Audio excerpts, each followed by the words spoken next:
Yeah, welcome back. Welcome back to this channel. It is another day that we are continuing with the revision of the questions that were done in April 2024. And if you are new to this channel, kindly subscribe. Kindly subscribe to this channel. Yeah, so that this particular video can reach. Subscribe and like this particular video. And we are planning to start now that the results are out. We are planning to start our lesson on Monday, the 20th of this month, 20th May. Yeah, you can use the numbers that will be left in the description to enroll and learn with the best. So having done so, let us start our question. So we are looking at question number 25. Question number 25, which was a VAT question. It was under the specialization area. Under the specialization area, remember they tested two questions. They tested a question on VAT and they tested a question on audit schedule. Audit schedule already we have done. If you have not watched, kindly watch it. So we shall do this and I will read through. So Mwanaisha began a sole trading business dealing in electronic goods. She is registered for VAT. During the month of March 2023, details for the month of March 2023 are as follows. So we have the sales, standard, 0 rated, and we have exempt. Customers for the sales at standard rate are offered a 5% discount if they settle within the same month. Usually, 40% of the customers take the offer. Cash purchases, standard was 1,2 and exempt was 500. The exempt sales were all from the batch of exempt purchases, with some remaining in the inventory at the end of the month. During the month, Mwanaisha paid rent for the business premises. For the month of March, rent is charged at 80,000 per month. The business reported actual credit losses of 280 and another expected credit losses of 50,000. A supplier from whom the business had made purchases of 292 and a customer to whom goods were sold at a standard rate in January 2023 and still owed 325 were declared bankrupt. So we shall come back to that. At the end of every month, Mwanaisha prepays electricity for the following month using prepaid meter tokens based on standard usage. She paid 42,500 for April 2023, but she had prepaid 38,500 for March 2023. Then we are having other expenses paid during the month. So we have telephone, we have audit fee, including VAT, and we have stationery. Mwanaisha made donation to registered charities consisting of 100,000 in cash and 280,000 in form of goods. Closing inventory for the month of March was valued at 340,000. So not all transactions are quoted at the standard rate of 16%. This information, all transactions are quoted at the standard rate of 16% unless stated otherwise. So there's information they left, because if they're talking about that, when you see this, they are including of VAT. This is what they're talking about otherwise, so they should be exclusive. Yeah, from the original question it was exclusive. Yeah, so they are exclusive unless otherwise. Otherwise is whereby we are told it is inclusive. So we are required the VAT payable or refundable for the month of March 2023. VAT payable or refundable for the month. So this is Mwanaisha. I'll use a VAT account. I will do it here. So Mwanaisha. So Mwanaisha.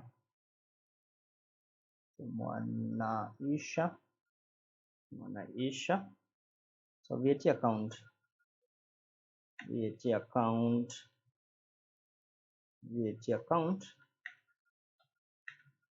for the month of March. For the month of March 2023. For the month of March 2023. So we have Mwanaisha. So VAT account for the month of March. I'll use the bottom border here, and I can have this side border that way. I think that one is okay.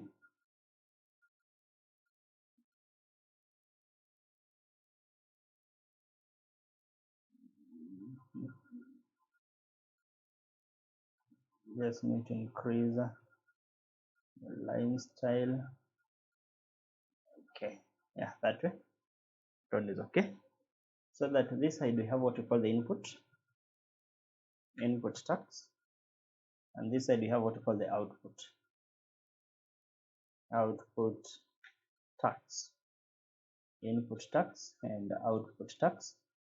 Remember, input tax is for sales. Input tax deals with sales, and output tax. So output is for sales. Output is for sales, and input is for purchases and payment of expenses. Purchases and payment of expenses. Purchases and payment of expenses. Purchases and payment of expenses. Okay, so we start our question with what we have been given. The first one we had sales. Sales, we have standard, 0, and exempt. So sales is output. Here, let's start with sales. We have sales, and these sales are divided into 3.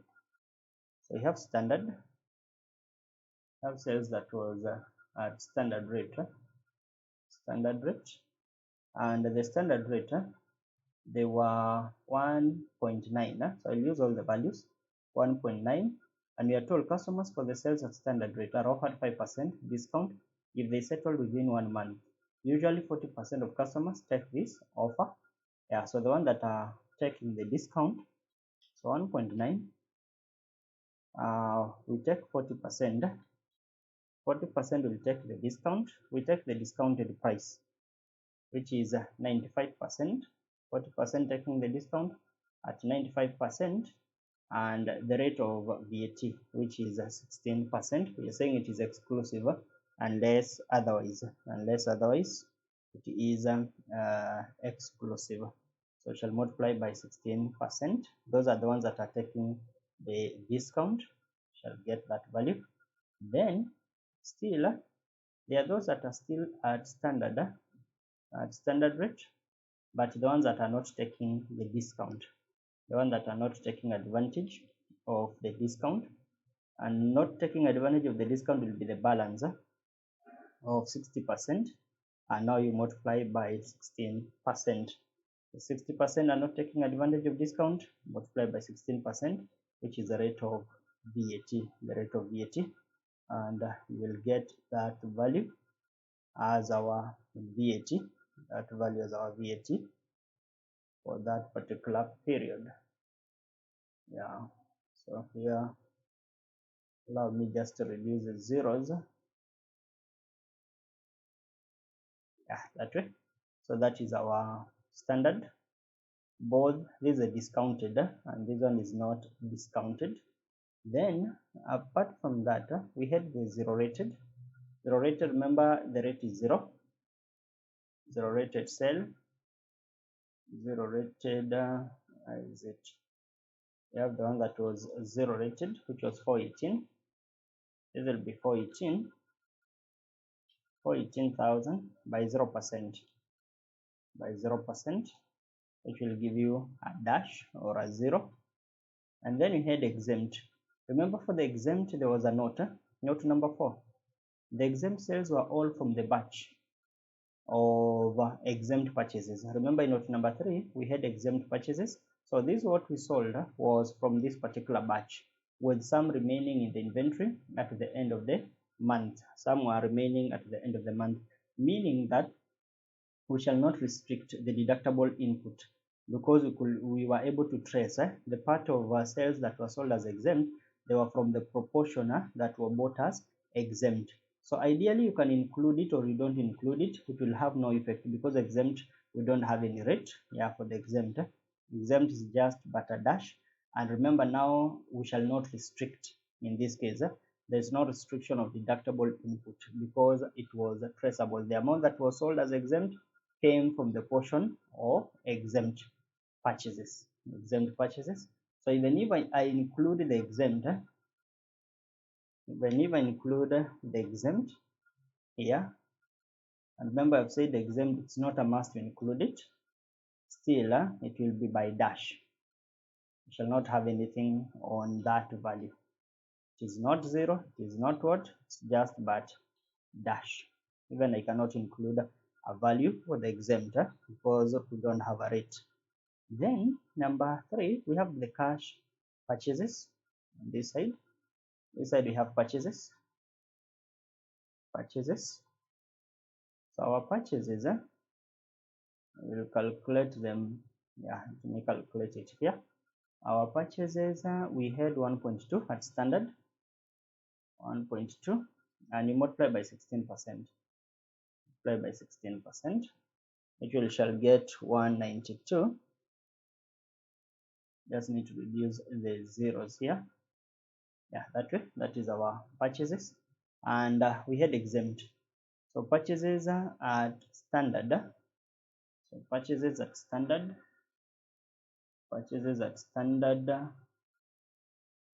rate, and exempt. We had purchases which were exempt. So exempt will be a dash. There will be nothing under that. So the next thing is, after we have looked at the purchases and we have seen purchases we had exempt. After purchases that were exempt, and already note number 4, we are told the exempt sales were all from the batch of exempt purchases. That one we have said already you can be able to trace, and therefore we shall not be able to restrict. We shall not be able to restrict deductible input, because already we are told we can be able to check, or we can be able to trace that. Number 5, during the month, Monaisha paid rent for the business premise for the month of March. Rent is charged at 80,000 per month. So we know rent, commercial rent is vatable, and this one was business premise, and therefore we shall include rent, which was vatable rent, which was 80,000, and you multiply by 16%, 80,000 by 16%. We shall pay rent, VAT on rent, over 12,800, meaning the rent should be something to do with 92,800 inclusive of the VAT, because commercial rent is vatable, so you're supposed to charge that for that month. Number 6, the business reported actual credit losses of 280,000 and another expected credit loss of 50,000. So credit losses are not expenses, and therefore they are not vatable. So we shall not calculate VAT on them. A supplier from whom the business had made purchases of 292 and a customer to whom goods were sold at a standard rate on January 23 and still owed the rate 25 were declared bankrupt. So this one that was declared bankrupt, already we shall have to claim the bad debt relief, even if, remember, the condition is 3 years, but because already he was declared bankrupt and he has not yet paid. Bankrupt means he will not have a capacity to repay this particular amount. So for the purchases is the other person that is supposed now to, if we had bought it on credit, that one will be another thing, but we are not told whether we owed this. We had made purchases of this, but we are not told we owed this. So the one that we know we owed was this that was owed by this person that was declared bankrupt, and therefore we shall claim the bad debts. Bad debts. VAT on bad debts, it's a relief, which we shall include it in the input. You can include in the output, but you minus. So in this case, we take 325 and we multiply by 16%. 325 by 16%, which we are claiming the bad debt relief. Number 8, at the end of every month, Monaisha prepays electricity for the following month using prepaid meter token based on a standard usage. So she paid 42,500 for April 23, but she had paid 38,500 for March. So remember, the one that was paid for March was paid in February, therefore VAT was charged in February. The one that we are paying for April, we are paying it in March, therefore VAT will be charged in March, the point of supply. So electricity.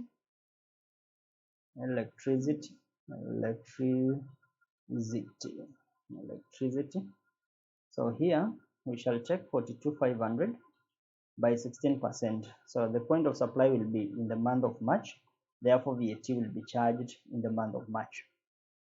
After dealing with VAT for electricity, number 10, other expenses paid during the month So we had telephone, this is an expense, telephone, and still we are dealing with exempt, not exempt, but not inclusive. It's not inclusive, 16%. After telephone, audit fee. Audit fee, in this case, they're telling us it was inclusive of VAT. Inclusive, therefore, we shall multiply by 16 over 116 because it was inclusive of VAT. The amount that you have been given here is 116%. What about 16 to get the VAT? What about 16%? Then the other thing was the stationery. And for stationery we had 36, and again you multiply just by 16% for stationery to get 5760. That is a VAT that we paid for stationery because it is an expense. It is an expense. Number 11, Mwanaisha made donations to registered charity consisting of 100,000 in cash. Cash is not vatable. Yeah, cash is not vatable. And to enter in form of goods. So the goods will be vatable even if they were donations. Even if they were donations, because ideally, if we did not donate, it was out of our own wish that we donated. If we did not donate, we could have sold it. And then if we sold it, we could have paid what? VAT. And therefore, even if we donated, these items are supposed to be charged VAT. So we shall donate but pay VAT. Yeah, so donations, yeah. So the donations are 280 in form of goods, and you multiply by 16%. 16%, that way. So that will be the VAT that we shall pay on those particular donations. Then closing inventory for the month of March was 23. March 2023 was valued at 340. So we shall not deal with the closing because already it was part of our purchases. Yeah, it was included as part of our purchases. Therefore, the VAT was already accounted for. VAT was already accounted for. So we need now to find whether we have VAT payable or VAT refundable.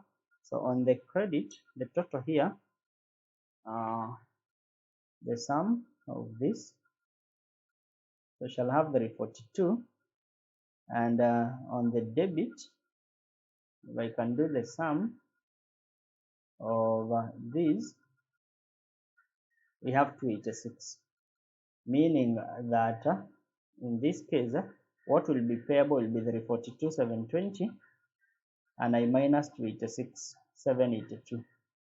286,782, the 342,720.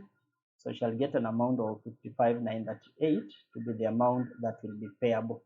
Therefore, here you'll take this value to be the same value, and here you'll write VAT payable.